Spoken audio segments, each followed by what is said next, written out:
5 jours avant la reddition sans condition de l'Allemagne, un message codé a été envoyé depuis le cœur en ruine du Troisième Reich. La transmission remerciait pour les renseignements sur les mines soviétiques et sollicitait des informations sur des effets personnels laissés à Hambourg des années auparavant. L'Abwehr allemande communiquait avec son agent 3725 nommé Léonard. Pour eux, il était l'un de leurs agents les plus fiables en Grande-Bretagne, mais il conversait sans le savoir avec un agent double. Ce que les Allemands considéraient comme leur plus grand triomphe en matière de renseignement avait été pendant presque toute la guerre un chef-d'œuvre du contre-espionnage allié. C'était un homme dont le succès a permis de sauver des milliers de vies alliées. Il a détourné les opérations militaires allemandes et contribué à l'une des campagnes de tromperie les plus sophistiquées de l'histoire du renseignement. Voici l'histoire de Wolf Schmidt, ou Agent Tate, un ouvrier colonial danois sans le sou qui est devenu l'un des atouts de renseignement les plus précieux de la Grande-Bretagne et a contribué à changer le cours de la guerre.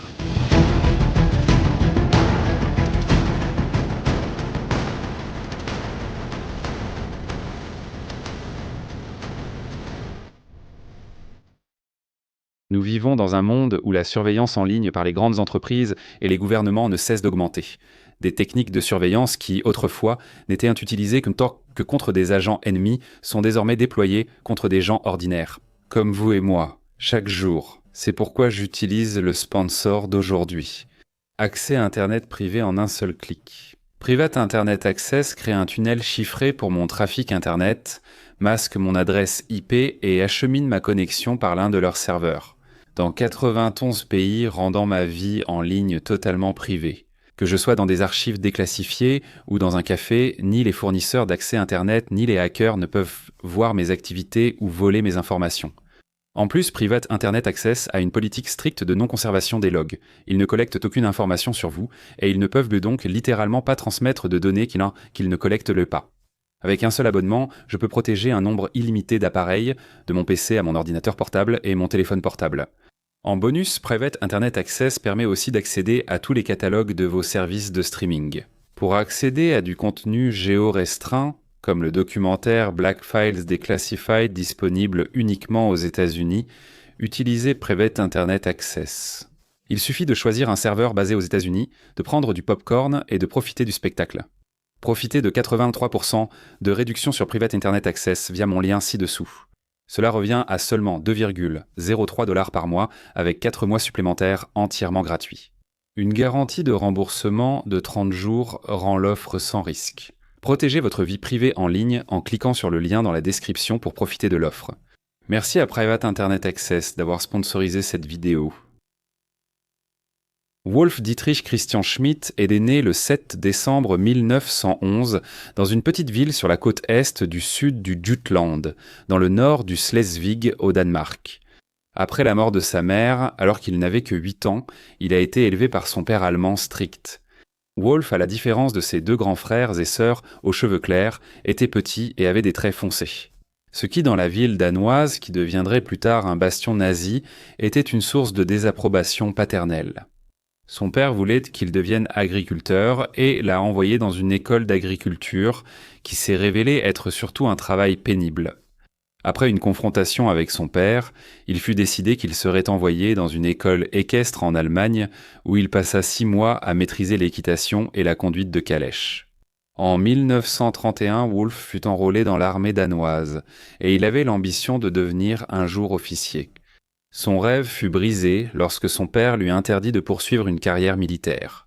À la place, en 1933, il finit par travailler pendant 3 ans dans une ferme appartenant à des Danois en Argentine. En octobre 1936, après de courtes études d'agronomie à l'université de Berlin, il défia son père en partant travailler dans des plantations de bananes au Cameroun.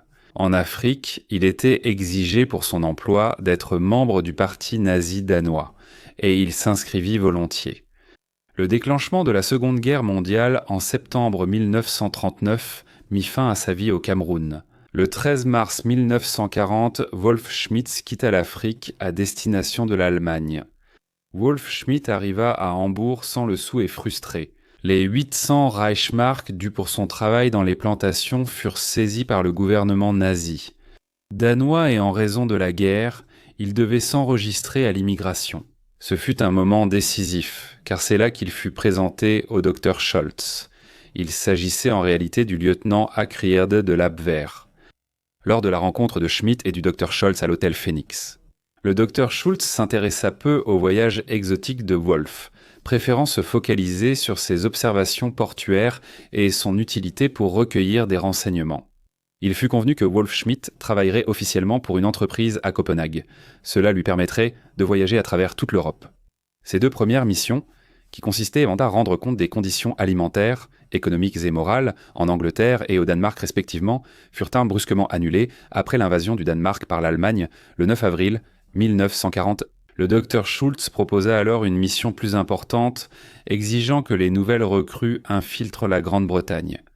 Lorsque Wolf hésita, sentant le danger de cette mission, Scholz lui rappela subtilement sa dette croissante. Ne laissant que peu d'alternatives au jeune Wolf, qui dut accepter la mission, la transformation de Wolf Schmidt en espion nécessita une préparation intensive aux côtés de l'agent suédois Gösta Karoli. Il suivit un entraînement rigoureux au code Morse, aux chiffres, à la radiotélégraphie, à la météorologie et à la lecture de cartes. L'instructeur les forma jusqu'à ce que Wolf transmette 100 caractères par minute et en reçoive 80. L'Abwehr recherchait une liste exhaustive de renseignements. Ils demandèrent à leurs agents des rapports sur les bases aériennes, mouvements de troupes, morale des civils, approvisionnement, production des usines et surtout la météo. Wolf Schmidt allait être un rouage de la vaste opération Lena, l'opération de collecte de renseignements de l'Abwehr, en vue de l'invasion britannique prévue par l'Allemagne en septembre 1940. Le 25 août 1940, Wolf Schmidt reçut son dernier briefing désigné comme l'agent 3725 sous le nom de code Léonard. On lui promit 7500 Reichsmarks et un poste dans les colonies après la guerre. On lui promit que sa famille recevrait 10 000 Reichsmarks s'il mourait. Il adopta le nom de Harry Williamson, le seul nom anglais dont il se souvenait de son séjour au Cameroun. Les instructions de mission étaient claires: infiltrer la Grande-Bretagne, établir un contact radio et transmettre en continu des informations sur les préparatifs militaires et le moral des civils. Le voyage de Wolf vers l'Angleterre commença par un convoi de Hambourg à Bruxelles. La mission a failli échouer avant même de commencer, quand Karoli a imprudemment dévoilé leur objectif à une jeune domestique. L'Abwehr a dû intervenir, menaçant la jeune fille et son père de violences physiques. Il serait en puni s'il parlait. Ensuite, le mauvais temps a retardé l'opération d'1 mois. Mais finalement, le 19 septembre 1940, à 22h, Wolf a finalement quitté Bruxelles à bord d'un avion allemand. 1h30 plus tard, l'agent 3725 a effectué son premier et unique saut en parachute au-dessus du Cambridgeshire. Il a atterri violemment à l'est du village de Willingham, à 16 km au nord de Cambridge. Il s'est emmêlé dans une ligne téléphonique, se blessant la main et se foulant la cheville. Il a atterri remarquablement près d'un poste de commandement de la défense aérienne près de la base Royal Air Force Hawkinton, à seulement 90 mètres d'un projecteur surveillant les nouveaux arrivants. Comme lui, Wolf a discrètement caché son parachute dans une meule de foin, son harnais dans un fossé et sa radio sous une haie le lendemain matin. Sa visite au village de Willingham pour se ravitailler a immédiatement éveillé les soupçons. On l'a vu se laver les pieds à la pompe du village. Cela, ajouté à son accent étranger et au fait qu'il était inconnu des habitants, l'a désigné comme dangereux dans une communauté en état d'alerte face aux infiltrés allemands. Un habitant l'a arrêté et a demandé ses papiers, puis la garde locale l'a emmené au pub Three Tons pour l'interroger à cause de son accent étrange. À midi, la police du comté a été appelée et Schmidt transféré au poste de Cambridge. De là, il a été transféré au camp 020 à Latchmere House dans l'ouest de Londres, un centre de détention où tous les agents ennemis présumés étaient traités et interrogés par les Britanniques. Dirigé par le lieutenant-colonel Robin Stevens, vétéran multilingue au caractère difficile surnommé « œil de fer » pour son monocle, l'établissement était devenu un centre avancé de guerre psychologique. Stevens cultivait une personnalité sinistre tout en maintenant des interdictions strictes contre la violence physique, comprenant que des renseignements fiables nécessitaient une rupture psychologique et non physique. Les Britanniques possédaient également un avantage crucial.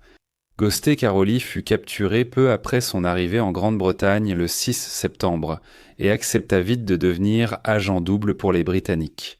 Lors de son interrogatoire, Caroli révéla l'arrivée de Wolf Schmidt, permettant au Military Intelligence 5 de se préparer.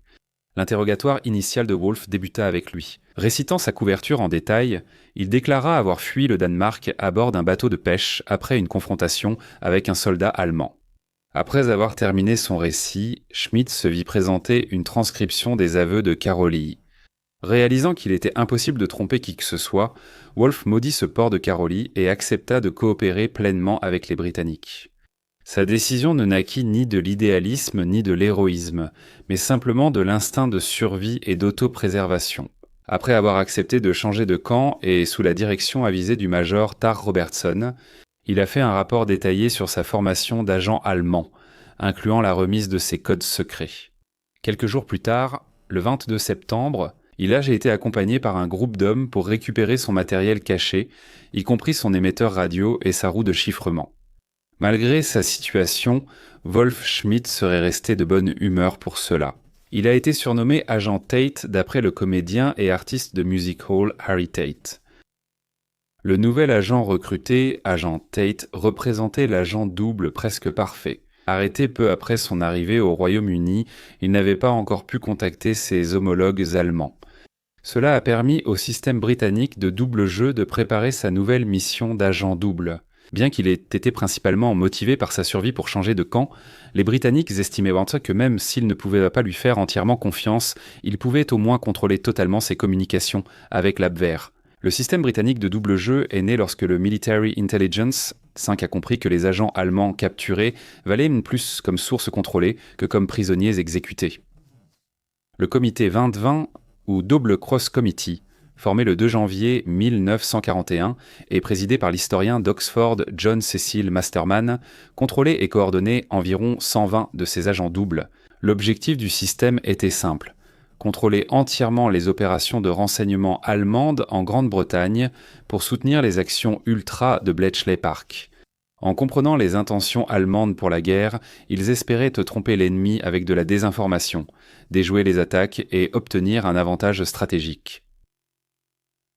La première mission de l'agent Tate a commencé à la mi-octobre 1940 et consistait à rapporter à l'Abwehr ce qu'il savait qu'il voulait entendre, y compris un mélange égal d'informations fabriquées et de renseignements vrais mais inoffensifs. On lui a donné comme couverture un emploi dans une ferme. Fin 1940, il avait transmis au moins 38 rapports combinant données, météo précises et fausses informations sur la production d'avions et les défenses contre les trains contre l'invasion. Les rapports qu'il envoyait, sous la direction du comité des 20, impressionnaient la hiérarchie de l'Abwehr.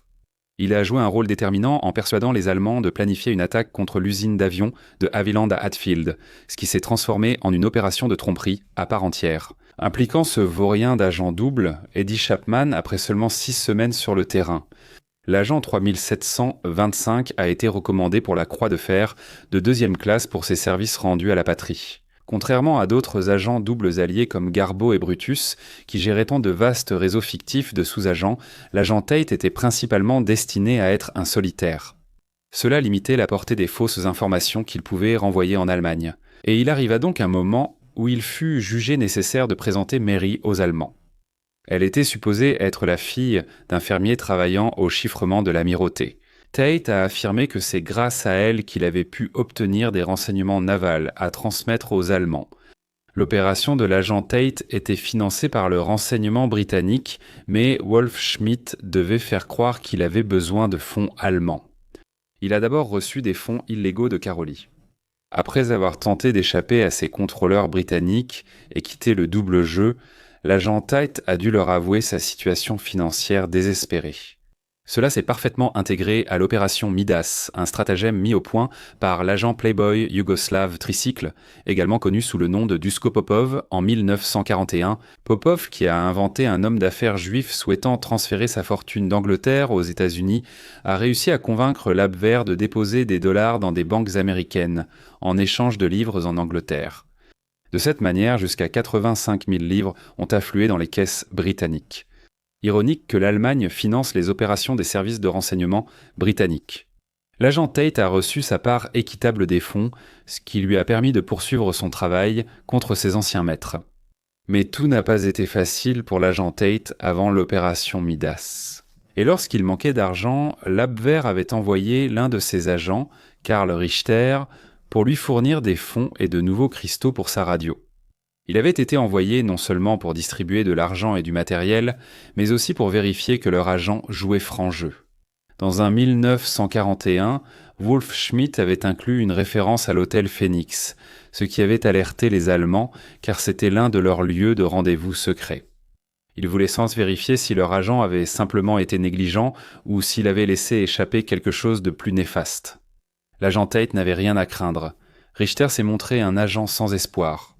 Après son saut en parachute en Grande-Bretagne, il a erré quelques jours dans la campagne, survivant au chocolat et au whisky après avoir accidentellement enterré sa nourriture avec son parachute. Il a vite été arrêté et n'était d'aucune utilité pour le comité 20.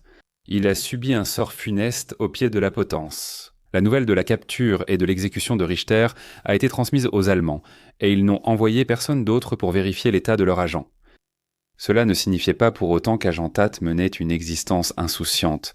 Au contraire, il vivait dans la peur constante d'être compromis. N'importe qui dans son entourage immédiat pouvait le trahir. L'agent Snow, aussi employé par Double Cross, a révélé aux Allemands qu'il agissait pour les Britanniques, suscitant des craintes que Tate et d'autres soient en compromis. Néanmoins, Schmidt a poursuivi son travail, qui consistait principalement en 1942 à envoyer des bulletins et des prévisions météorologiques. C'était une donnée clé pour les Allemands dans la planification de leurs opérations contre la Grande-Bretagne. L'Abwehr s'est aussi de plus en plus intéressé aux rapports sur les mouvements de planeurs alliés, l'alimentation et l'agriculture britannique. Cherchant à localiser les réserves alimentaires souterraines, Schmidt a envoyé de fausses informations sur des stocks fictifs, la gestion du rationnement par le gouvernement britannique et les chiffres de production alimentaire. Cela peut sembler être une information banale, mais cela faisait tout de même partie intégrante du vaste système de désinformation alliée. Schmidt a joué un rôle modeste dans l'opération Torche. L'invasion alliée de l'Afrique du Nord française le 8 novembre 1942 pour renforcer la fausse idée d'un débarquement allié en Norvège plutôt qu'en Afrique du Nord, Schmidt a rapporté, en surprenant lors d'un dîner 2 officiers de marine qui parlaient d'avoir reçu l'ordre à la dernière minute d'équiper leurs navires de vêtements d'hiver et d'équipements pourtant froids. En juin 1943, l'Abwehr pressait Schmidt de voyager plus pour fournir des rapports de reconnaissance. Comme ouvrier agricole dans la campagne anglaise, il ne pouvait pas faire cela, donc le Military Intelligence 5 a organisé un poste de photographe à Watford. Cela lui offrait une pause dans la monotonie de taper toute la journée sur sa clé télégraphique, ainsi qu'une occasion de transmettre des informations plus variées à l'Abwehr. Mais hélas, les messages allemands à destination de Tate ont soudainement commencé à diminuer, ce qui a ravivé les inquiétudes quant au fait que sa couverture ait pu être compromise. Malgré ces inquiétudes, Tate a été gardé actif comme agent au cas où il serait utile plus tard. Il avait déjà diffusé de la désinformation pour l'opération Cockade et le plan Ironside, mais il allait bientôt participer à la plus grande tromperie. Opération Bodyguard. L'opération Bodyguard était le plan global visant à dissimuler les débarquements de Normandie du jour J. La contribution de Tate, bien que non centrale, restait significative. En janvier 1944, il a réalisé un scoop remarquable en rapportant l'arrivée d'Eisenhower en Angleterre 48 heures avant son annonce officielle, impressionnant ainsi ses maîtres allemands et regagnant leur confiance. Bodyguard visait à montrer les préparatifs du jour J comme retardés.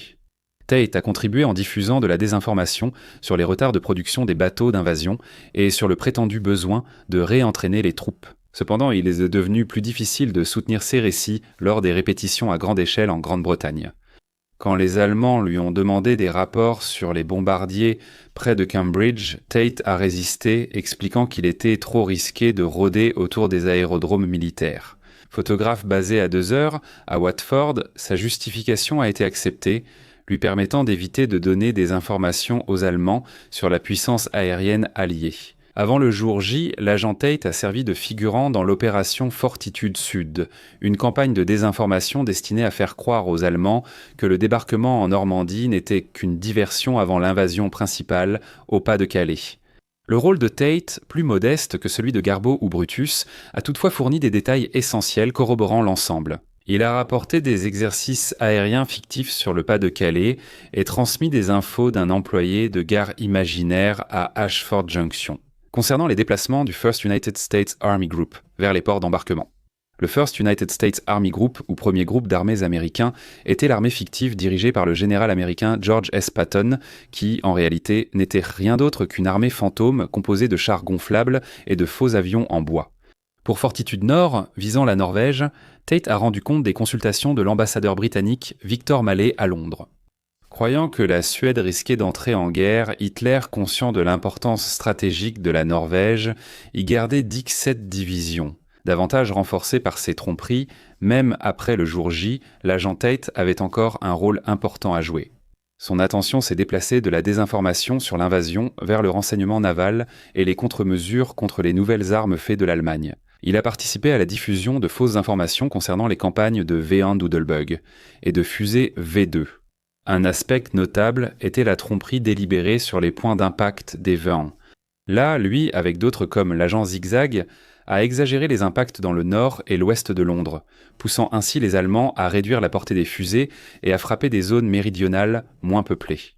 Il a fait de même lorsque les nazis ont lancé leurs fusées, V2 trompant les Allemands sur les impacts des V2.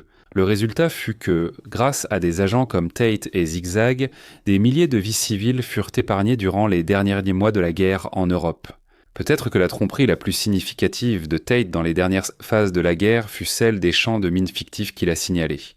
Dès fin 1944, il signala à l'Allemagne de vastes champs de mines fictifs autour de la Grande-Bretagne, surtout au sud de l'Irlande, près du rocher Fastnet.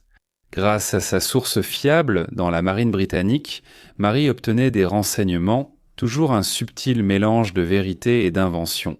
Les Alliés avaient en fait déployé plus de 10 000 mines, Mark 17 entre 1944 et 1945. Mais simplement pas dans la zone spécifique mentionnée par Tate. Lorsque le sous-marin allemand U-1006 a en réalité été coulé par une frégate canadienne au sud-est des îles Féroé. Le 16 octobre 1944, Tate a faussement rapporté, après avoir entendu d'un membre d'équipage d'un navire de combat britannique, que le sous-marin avait été détruit dans son champ de mines fictif au sud de l'Irlande. Il a aussi indiqué que 44 survivants avaient été capturés. Bien que ce soit exact, Tate avait totalement inventé la cause et l'emplacement, attribuant le naufrage à son champ de mines fictif. Puis, en mars 1945, le U-260, un autre sous-marin allemand, a été coulé par une véritable mine juste à l'extérieur de la fausse zone, signalée par Tate. Cela a complètement convaincu les Allemands que les renseignements de Tate étaient exacts. Le résultat fut que les sous-marins allemands reçurent cette fois l'ordre d'éviter les zones de champs de mines signalées par Tate, créant ainsi une zone libre de sous-marins pour les convois alliés. Dans les derniers mois cruciaux de la guerre, ce fut en quelque sorte le dernier coup d'éclat de l'agent Tate, mais il continua à taper sur sa clé télégraphique jusqu'au dernier souffle de l'Allemagne nazie, le 2 mai 1945 seulement, 5 jours avant la reddition sans condition de l'Allemagne. L'agent Tate reçut un dernier message d'Allemagne, le remerciant pour ses services et répondant à sa question sur ses effets personnels. Resté à Hambourg après la guerre, Wolf Schmidt adopta officiellement le nom de Harry Williamson et s'installa dans une vie apparemment ordinaire à Watford. Mais il ne put jamais vraiment se défaire du sentiment d'être surveillé, peut-être une conséquence naturelle des années passées à mener sa double vie. Il devint reclus, installant des caméras et des dispositifs d'écoute tout autour de sa maison et gardant avec lui un numéro de téléphone spécial du Military Intelligence, 5 à appeler s'il se sentait menacé de quelque manière que ce soit. En 1946, Harry épousa Irène Renée Esther Metten. Le mariage fut malheureux dès le début, à cause des lois sur les secrets officiels qui forcèrent le couple à taire les activités de Harry durant la guerre. Il travailla comme photographe pour The Watford Observer, devint chef photographe et travailla aussi en indépendant pour The Daily Mirror. Mais ses vraies passions étaient dans l'élevage de canaris, le billard, le football et la musique classique. Malgré ses efforts pour disparaître, son passé refit surface quand un journaliste allemand le retrouva au début des années millaires 1960. Harry partagea à contre-cœur des bribes de son histoire, montrant surtout ses croix de fer de première et deuxième classe récupérées par son frère à Hambourg après la guerre. Plus tard, sa participation à la protestation contre la taxe d'habitation de Margaret Thatcher dans les années 1990 l'a involontairement exposé, les journaux le qualifiant d'espion nazi et de perle d'Hitler. Finalement, et lorsqu'il ne fut plus lié par l'Official Secrets Act, Harry a raconté son histoire à Nigel West, qu'il a publié en 1991 dans « 7 espions qui ont changé le monde ». À ce stade, il était en fin de vie, confronté à un cancer en phase terminale. Harry Williamson est décédé le 19 octobre 1992 à l'âge de 80 ans. Agent double durant la guerre, ses tromperies ont écourté un conflit mondial, mais il restait un homme discret, hanté par son passé. L'agent Tate fut l'un des agents doubles les plus actifs et durables des Alliés. Il a envoyé plus de 1000 messages au nom des services de renseignement britanniques et a maintenu la supercherie jusqu'à l'effondrement final de l'Allemagne nazie. Un haut responsable de l'Abwehr a un jour déclaré à propos de leur agent 3275 qu'il était leur plus belle perle. S'il est faux, alors tout le collier est faux. Et en effet, il l'était.